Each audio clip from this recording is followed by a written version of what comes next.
ನಾಗಮಂಗಲ ಗಲಭೆಗೆ ಮತ್ತೊಬ್ಬ ಅಧಿಕಾರಿಯ ತಲೆದಂಡ ಆಗಿದೆ. ನಾಗಮಂಗಲ ಉಪವಿಭಾಗದ ಡಿವೈಎಸ್ಪಿ ಡಾಕ್ಟರ್ ಸುಮಿತ್ ಸಸ್ಪೆಂಡ್ ಆಗಿದ್ದಾರೆ. ಡಾಕ್ಟರ್ ಸುಮಿತ್ ಅಮಾನತುಗೊಳಿಸಿ ಗೃಹ ಇಲಾಖೆ ಆದೇಶವನ್ನು ಹೊರಡಿಸಿದೆ. ಈಗಾಗಲೇ town inspector Ashok Kumar suspend ಆಗಿದ್ರು. ಈಗ ಕರ್ತವ್ಯದಲ್ಲಿ ನಿರ್ಲಕ್ಷ್ಯದ ಆರೋಪದಲ್ಲಿ ಸುಮಿತ್ ಅವರ ವಿರುದ್ಧ ಈಗ ಕ್ರಮವನ್ನು ಕೈಗೊಳ್ಳುವಂತ ಸಲುವಾಗಿ ಇವರನ್ನು ಕೂಡ ಅಮಾನತು ಮಾಡಲಾಗಿದೆ. ಈಗ ಡಾಕ್ಟರ್ ಸುಮಿತ್ ಜಾಗಕ್ಕೆ ಶಿವಮೂರ್ತಿ ಪ್ರಭಾರವಾಗಿ ನೇಮಕವನ್ನಗೊಂಡಿದ್ದಾರೆ. ಮಂಡ್ಯ ಎಸ್ಪಿ ಮಲ್ಲಿಕಾರ್ಜುನ ಬಾಲದಂಡೆ ಈ ಆದೇಶವನ್ನ ಹೊರಡಿಸಿದ್ದಾರೆ. ನಾಗಮಂಗಲ ವಿಚಾರಕ್ಕೆ ಸಂಬಂಧಪಟ್ಟಂತೆ ಏನಾಯಿತು, ಯಾವ ರೀತಿಯಾಗಿ ದಗದಗ ಅಂತ ಇಡೀ ನಾಗಮಂಗಲ ಹೊತ್ತಿ ಉರಿದಿರುವಂತಹ ಸನ್ನಿವೇಶವನ್ನು ಕೂಡ ನಾನ್ ಸ್ಟಾಪ್ ಲೈವ್ ಮುಖಾಂತರ ನಿಮ್ಮ ರಿಪಬ್ಲಿಕ್ ಟಿವಿಯಲ್ಲಿ ಗಮನಿಸಿದ್ರಿ. ಸೊ ಈಗ ಇವರೇ ಡಾಕ್ಟರ್ ಸುಮಿತ್ ಸಸ್ಪೆಂಡ್ ಆಗಿರುವಂತಹ ವ್ಯಕ್ತಿ ಇವರೇ. ಸೊ ಹಿರಿಯ ಅಧಿಕಾರಿ, ಇವರ ಜಾಗಕ್ಕೆ ಇನ್ನೊಬ್ಬರನ್ನು ಕೂಡ ಈಗಾಗಲೇ ನೇಮಕ ಮಾಡಲಾಗಿದೆ. ವಿಷಯ ಇಷ್ಟೇ, ಈ ಗಲಭೆಯಲ್ಲಿ ಏನಾಯಿತು, ಯಾರ ಲೋಪ, ಕರ್ತವ್ಯ ಲೋಪ, ಇಂಟೆಲಿಜೆನ್ಸ್ ಇರಬೇಕು, ಮಾಹಿತಿ ತಗೋಬೇಕು, ಏನಾಗ್ತಾ ಇದೆ, ಮುಂದೆ ಏನು ಕ್ರಮವನ್ನು ತೆಗೆದುಕೊಳ್ಬೇಕು, ಸೂಕ್ಷ್ಮ ಪ್ರದೇಶಗಳಲ್ಲಿ ಯಾವ ರೀತಿಯಾಗಿ ಬ್ಯಾರಿಕೇಡ್ ವ್ಯವಸ್ಥೆ ಇರಬಹುದು ಅಥವಾ ಅಲ್ಲಿ ಹೆಚ್ಚಿನ ಪೊಲೀಸ್ ಭದ್ರತೆ ಇರ್ಬೋದು, ಇವೆಲ್ಲವನ್ನ ನೇಮಕ ಮಾಡಬೇಕಾಗತ್ತೆ.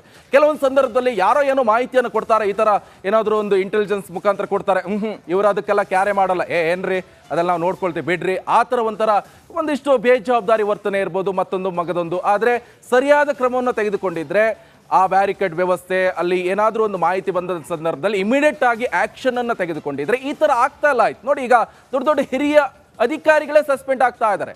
ಡಾಕ್ಟರ್ ಸುಮಿತ್ ಅವರ ಸಸ್ಪೆಂಡ್ ಆಗಿದೆ. ಈಗ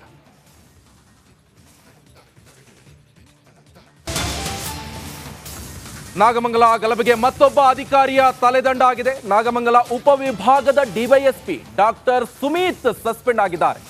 ಡಾಕ್ಟರ್ ಸುಮಿತ್ ಅಮಾನತುಗೊಳಿಸಿ ಗೃಹ ಇಲಾಖೆ ಆದೇಶವನ್ನು ಹೊರಡಿಸಿದೆ. ಈಗಾಗಲೇ town inspector Ashok Kumar suspend ಆಗಿದ್ರು. ಈಗ ಕರ್ತವ್ಯದಲ್ಲಿ ನಿರ್ಲಕ್ಷ್ಯದ ಆರೋಪದಲ್ಲಿ ಸುಮಿತ್ ಅವರ ವಿರುದ್ಧ ಈಗ ಕ್ರಮವನ್ನು ಕೈಗೊಳ್ಳುವಂತ ಸಲುವಾಗಿ ಇವರನ್ನು ಕೂಡ ಅಮಾನತು ಮಾಡಲಾಗಿದೆ. ಈಗ ಡಾಕ್ಟರ್ ಸುಮಿತ್ ಜಾಗಕ್ಕೆ ಶಿವಮೂರ್ತಿ ಪ್ರಭಾರವಾಗಿ ನೇಮಕವನ್ನಗೊಂಡಿದ್ದಾರೆ.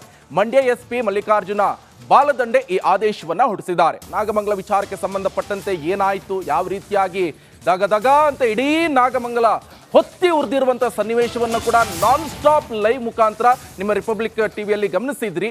ಸೊ ಈಗ ಇವರೇ ಡಾಕ್ಟರ್ ಸುಮಿತ್ ಸಸ್ಪೆಂಡ್ ಆಗಿರುವಂತಹ ವ್ಯಕ್ತಿ ಇವರೇ.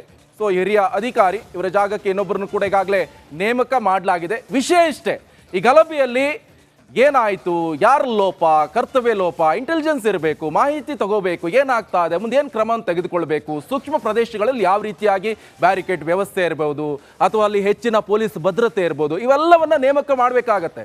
ಕೆಲವೊಂದು ಸಂದರ್ಭದಲ್ಲಿ ಯಾರೋ ಏನೋ ಮಾಹಿತಿಯನ್ನು ಕೊಡ್ತಾರೆ, ಈ ಥರ ಏನಾದರೂ ಒಂದು ಇಂಟೆಲಿಜೆನ್ಸ್ ಮುಖಾಂತರ ಕೊಡ್ತಾರೆ, ಇವರು ಅದಕ್ಕೆಲ್ಲ ಕ್ಯಾರೆ ಮಾಡಲ್ಲ, ಏನ್ರಿ ಅದೆಲ್ಲ ನಾವು ನೋಡ್ಕೊಳ್ತೀವಿ ಬಿಡ್ರಿ, ಆ ಥರ ಒಂದಿಷ್ಟು ಬೇಜವಾಬ್ದಾರಿ ವರ್ತನೆ ಇರ್ಬೋದು, ಮತ್ತೊಂದು ಮಗದೊಂದು. ಆದರೆ ಸರಿಯಾದ ಕ್ರಮವನ್ನು ತೆಗೆದುಕೊಂಡಿದ್ರೆ ಆ ಬ್ಯಾರಿಕೇಡ್ ವ್ಯವಸ್ಥೆ ಅಲ್ಲಿ ಏನಾದರೂ ಒಂದು ಮಾಹಿತಿ ಬಂದ ಸಂದರ್ಭದಲ್ಲಿ ಇಮಿಡಿಯೇಟ್ ಆಗಿ ಆಕ್ಷನ್ ಅನ್ನು ತೆಗೆದುಕೊಂಡಿದ್ರೆ ಈ ತರ ಆಗ್ತಾ ಇಲ್ಲ. ಆಯ್ತು ನೋಡಿ, ಈಗ ದೊಡ್ಡ ದೊಡ್ಡ ಹಿರಿಯ ಅಧಿಕಾರಿಗಳೇ ಸಸ್ಪೆಂಡ್ ಆಗ್ತಾ ಇದ್ದಾರೆ.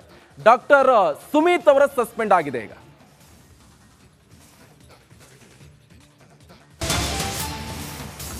ನಾಗಮಂಗಲ ಗಲಭೆಗೆ ಮತ್ತೊಬ್ಬ ಅಧಿಕಾರಿಯ ತಲೆದಂಡ ಆಗಿದೆ. ನಾಗಮಂಗಲ ಉಪವಿಭಾಗದ ಡಿವೈಎಸ್ಪಿ ಡಾಕ್ಟರ್ ಸುಮಿತ್ ಸಸ್ಪೆಂಡ್ ಆಗಿದ್ದಾರೆ. ಡಾಕ್ಟರ್ ಸುಮಿತ್ ಅಮಾನತುಗೊಳಿಸಿ ಗೃಹ ಇಲಾಖೆ ಆದೇಶವನ್ನು ಹೊರಡಿಸಿದೆ. ಈಗಾಗಲೇ town inspector Ashok Kumar suspend ಆಗಿದ್ರು.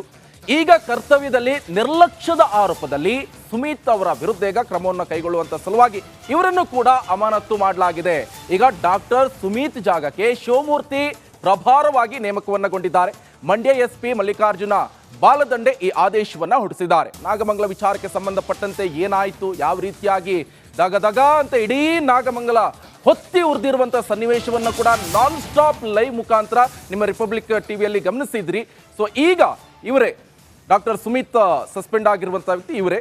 ಸೊ ಹಿರಿಯ ಅಧಿಕಾರಿ, ಇವರ ಜಾಗಕ್ಕೆ ಇನ್ನೊಬ್ಬರನ್ನು ಕೂಡ ಈಗಾಗಲೇ ನೇಮಕ ಮಾಡಲಾಗಿದೆ. ವಿಷಯ ಇಷ್ಟೇ, ಈ ಗಲಭೆಯಲ್ಲಿ ಏನಾಯಿತು, ಯಾರ ಲೋಪ, ಕರ್ತವ್ಯ ಲೋಪ, ಇಂಟೆಲಿಜೆನ್ಸ್ ಇರಬೇಕು, ಮಾಹಿತಿ ತಗೋಬೇಕು, ಏನಾಗ್ತಾ ಇದೆ, ಮುಂದೆ ಏನು ಕ್ರಮವನ್ನು ತೆಗೆದುಕೊಳ್ಬೇಕು, ಸೂಕ್ಷ್ಮ ಪ್ರದೇಶಗಳಲ್ಲಿ ಯಾವ ರೀತಿಯಾಗಿ ಬ್ಯಾರಿಕೇಡ್ ವ್ಯವಸ್ಥೆ ಇರಬಹುದು ಅಥವಾ ಅಲ್ಲಿ ಹೆಚ್ಚಿನ ಪೊಲೀಸ್ ಭದ್ರತೆ ಇರ್ಬೋದು, ಇವೆಲ್ಲವನ್ನ ನೇಮಕ ಮಾಡಬೇಕಾಗತ್ತೆ.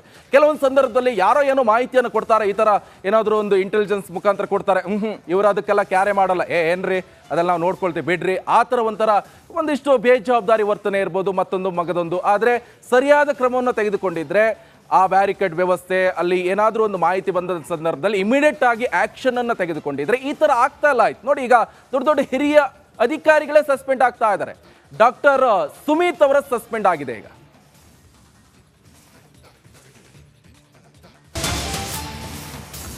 ನಾಗಮಂಗಲ ಗಲಭೆಗೆ ಮತ್ತೊಬ್ಬ ಅಧಿಕಾರಿಯ ತಲೆದಂಡ ಆಗಿದೆ. ನಾಗಮಂಗಲ ಉಪವಿಭಾಗದ ಡಿವೈಎಸ್ಪಿ ಡಾಕ್ಟರ್ ಸುಮಿತ್ ಸಸ್ಪೆಂಡ್ ಆಗಿದ್ದಾರೆ. ಡಾಕ್ಟರ್ ಸುಮಿತ್ ಅಮಾನತುಗೊಳಿಸಿ ಗೃಹ ಇಲಾಖೆ ಆದೇಶವನ್ನು ಹೊರಡಿಸಿದೆ. ಈಗಾಗಲೇ town inspector Ashok Kumar suspend ಆಗಿದ್ರು. ಈಗ ಕರ್ತವ್ಯದಲ್ಲಿ ನಿರ್ಲಕ್ಷ್ಯದ ಆರೋಪದಲ್ಲಿ ಸುಮಿತ್ ಅವರ ವಿರುದ್ಧ ಈಗ ಕ್ರಮವನ್ನು ಕೈಗೊಳ್ಳುವಂತ ಸಲುವಾಗಿ ಇವರನ್ನು ಕೂಡ ಅಮಾನತು ಮಾಡಲಾಗಿದೆ. ಈಗ ಡಾಕ್ಟರ್ ಸುಮಿತ್ ಜಾಗಕ್ಕೆ ಶಿವಮೂರ್ತಿ ಪ್ರಭಾರವಾಗಿ ನೇಮಕವನ್ನಗೊಂಡಿದ್ದಾರೆ. ಮಂಡ್ಯ ಎಸ್ಪಿ ಮಲ್ಲಿಕಾರ್ಜುನ ಬಾಲದಂಡೆ ಈ ಆದೇಶವನ್ನ ಹೊರಡಿಸಿದ್ದಾರೆ. ನಾಗಮಂಗಲ ವಿಚಾರಕ್ಕೆ ಸಂಬಂಧಪಟ್ಟಂತೆ ಏನಾಯಿತು, ಯಾವ ರೀತಿಯಾಗಿ ದಗ ಅಂತ ಇಡೀ ನಾಗಮಂಗಲ ಹೊತ್ತಿ ಉರಿದಿರುವಂತಹ ಸನ್ನಿವೇಶವನ್ನು ಕೂಡ ನಾನ್ ಸ್ಟಾಪ್ ಲೈವ್ ಮುಖಾಂತರ ನಿಮ್ಮ ರಿಪಬ್ಲಿಕ್ ಟಿವಿಯಲ್ಲಿ ಗಮನಿಸಿದ್ರಿ. ಸೊ ಈಗ ಇವರೇ ಡಾಕ್ಟರ್ ಸುಮಿತ್ ಸಸ್ಪೆಂಡ್ ಆಗಿರುವಂತಹ ವ್ಯಕ್ತಿ ಇವರೇ.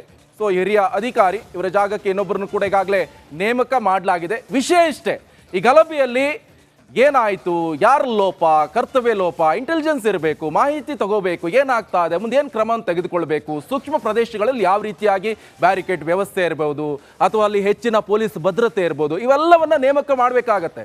ಕೆಲವೊಂದು ಸಂದರ್ಭದಲ್ಲಿ ಯಾರೋ ಏನೋ ಮಾಹಿತಿಯನ್ನು ಕೊಡ್ತಾರೆ, ಈ ಥರ ಏನಾದರೂ ಒಂದು ಇಂಟೆಲಿಜೆನ್ಸ್ ಮುಖಾಂತರ ಕೊಡ್ತಾರೆ, ಇವರು ಅದಕ್ಕೆಲ್ಲ ಕ್ಯಾರೆ ಮಾಡಲ್ಲ, ಏನ್ರಿ ಅದೆಲ್ಲ ನಾವು ನೋಡ್ಕೊಳ್ತೀವಿ ಬಿಡ್ರಿ, ಆ ಥರ ಒಂದಿಷ್ಟು ಬೇಜವಾಬ್ದಾರಿ ವರ್ತನೆ ಇರ್ಬೋದು, ಮತ್ತೊಂದು ಮಗದೊಂದು. ಆದರೆ ಸರಿಯಾದ ಕ್ರಮವನ್ನು ತೆಗೆದುಕೊಂಡಿದ್ರೆ ಆ ಬ್ಯಾರಿಕೇಡ್ ವ್ಯವಸ್ಥೆ, ಅಲ್ಲಿ ಏನಾದರೂ ಒಂದು ಮಾಹಿತಿ ಬಂದ ಸಂದರ್ಭದಲ್ಲಿ ಇಮಿಡಿಯೇಟ್ ಆಗಿ ಆಕ್ಷನ್ ಅನ್ನು ತೆಗೆದುಕೊಂಡಿದ್ರೆ ಈ ತರ ಆಗ್ತಾ ಇಲ್ಲ. ಆಯ್ತು ನೋಡಿ, ಈಗ ದೊಡ್ಡ ದೊಡ್ಡ ಹಿರಿಯ ಅಧಿಕಾರಿಗಳೇ ಸಸ್ಪೆಂಡ್ ಆಗ್ತಾ ಇದ್ದಾರೆ. ಡಾಕ್ಟರ್ ಸುಮಿತ್ ಅವರ ಸಸ್ಪೆಂಡ್ ಆಗಿದೆ. ಈಗ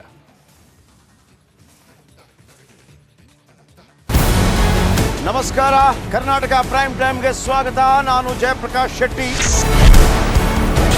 ಇಡೀ ಕರ್ನಾಡು ಇವತ್ತು ರೆಬೆಲ್ ಆಗಿ ನಿಂತಿದೆ. ಈ ಹಗರಣಗಳನ್ನು ಸದನದಲ್ಲಿ ಪ್ರಸ್ತಾಪ ಮಾಡಲು ಕೂಡ ಕಾಂಗ್ರೆಸ್ ಹಿಂದೇಟು ಹಾಕಿದ್ದೇಕೆ? ನಿಮ್ಗೆ ಸಂಬಳ ಅದಕ್ಕೆ, ನಿಮಗೆ ವಾಹನ ಅದಕ್ಕೆ, ನಿಮಗೆ ವೆಪನ್ ಅದಕ್ಕೆ, ನೀವು ಅದನ್ನು ಸೆರೆ ಹಿಡಿಬೇಕಾಗಿತ್ತು. ನೀವು ವಿದ್ಯುತ್ ಬರ ಇದೆ ಅಂತ ಹೇಳ್ತಾ ಇದ್ದೀರಿ, ಎಲ್ಲಿ ಬರ ಇದೆ ನೀವು ಹೇಳಬೇಕು. ಪಾಕಿಸ್ತಾನ್ ಆಕ್ಯುಪೈಡ್ ಕಾಶ್ಮೀರ್ ಅದು ಎಂದೆಂದಿಗೂ ನಮ್ಮದು. 40 ಮೆಷಿನ್ಗಳು ತಂದಿತ್ತು ನೋಟ್ ಎಣಿಸುವುದಕ್ಕೆ, ಅದೇ ಹಾಳಾಯಿತು. ಮಥುರಾದ ಗಲಾಟೆ ಇದೆಯಲ್ಲ, ಅದು ಸ್ಥಳೀಯವಾಗಿ ಕೂತು ಪರಿಹರಿಸಬಹುದಾದಂಥ ಕಾನೂನಿದೆ. ಗ್ಯಾರಂಟಿ ಯೋಜನೆಯಿಂದ ನಷ್ಟ ಆಗಿದೆ, ಲಾಭ ಆಗಿದೆ, ದಯವಿಟ್ಟು ಹೇಳಿ. Dawood Ibrahim most wanted criminal ಯಾವಾಗಾದ ಅಂದರೆ ಇಲ್ಲಿ ತನಕ ಭಾರತ ದೇಶದಲ್ಲಿ ಓರ್ವ ದಲಿತ ಪ್ರಧಾನಿಯಾದಂಥ ಇತಿಹಾಸವೇ ಇಲ್ಲ. ರಿಪಬ್ಲಿಕ್ ವರ್ಲ್ಡ್ ಆಪ್ ಇದು ಕೇವಲ ಅಪ್ಲಿಕೇಶನ್ ಅಲ್ಲ, ಸಮಗ್ರ ಸುದ್ದಿಗಳ ಸಂಪರ್ಕ ಮಾರ್ಗಕ್ಕೆ ಕ್ರಾಂತಿಕಾರಿ ಬದಲಾವಣೆ. ರಿಪಬ್ಲಿಕ್ ವರ್ಲ್ಡ್ ಆಪ್ ಕೇವಲ ಸುದ್ದಿ ಅಪ್ಲಿಕೇಶನ್ ಅನ್ನ ಪರಿಚಯ ಮಾಡ್ತಾ ಇಲ್ಲ, ಬದಲಾಗಿ ಡಿಜಿಟಲ್ ಸುದ್ದಿ ಬಳಕೆಯ ಹೊಸ ಯುಗಕ್ಕೆ ನಾಂದಿ ಹಾಡ್ತಾ ಇದೆ. ಇದೊಂದು ಬ್ರೇಕಿಂಗ್ ನ್ಯೂಸ್, ಪ್ರಭಾವಶಾಲಿ ಕಾರ್ಯಕ್ರಮಗಳಿಗೆ ಗಟ್ಟಿಯಾದ ವೇದಿಕೆ. ರಿಪಬ್ಲಿಕ್ ವರ್ಲ್ಡ್ ಅಪ್ಲಿಕೇಶನ್ ಈಗ ಲೈವ್ ಆಗಿದೆ. ಗೂಗಲ್ ಪ್ಲೇ ಸ್ಟೋರ್ ಮತ್ತು ಆಪಲ್ ಆಪ್ ಸ್ಟೋರ್ ಎರಡರಲ್ಲೂ ಲಭ್ಯವಿದೆ. ಈಗಲೇ ಡೌನ್ಲೋಡ್ ಮಾಡಿ.